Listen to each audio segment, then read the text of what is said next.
चित्ते परमोत्कंठाचे भावार्थे जेणे खुन मुद्रा आणि लियाचे उपवंते भेटावे सीता माता एकदम अशी कंठातून सद्गत झाली. झाल्यानंतर पुन्हा एकदम माणूस असा उल्हासित होतो बघा.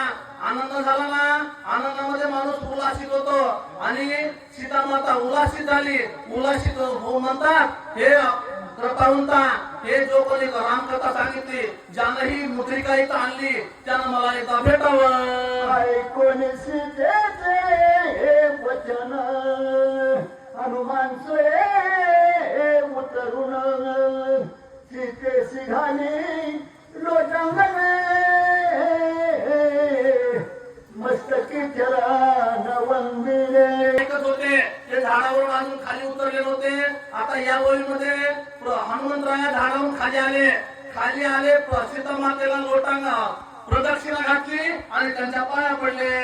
सीताने खोली या दृष्टीये सीतेशी हनुमान निकट भेटिये हनुमंताशी हर्ष पोटिये आनंद सृष्टी न समाये. हनुमंतानं स्वतः सीतेला बघितलं, सीतेला हनुमंतरायांनी बघितलं. हनुमंताला सुद्धा आनंद झाला.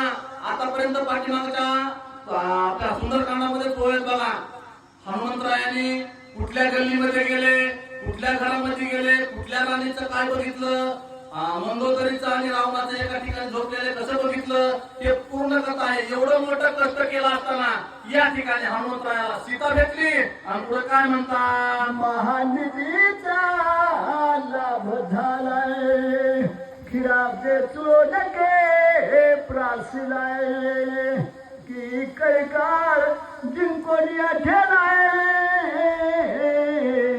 तो पाडझाला हनुमंताशी.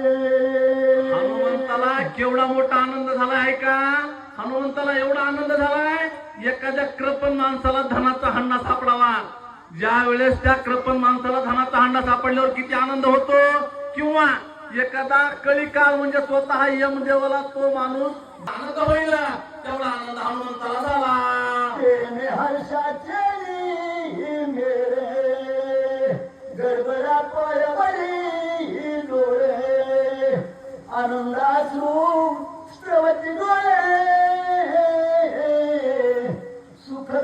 सुखद लोळ नाचत. हनुमंताला एकदम असा आनंद झाला.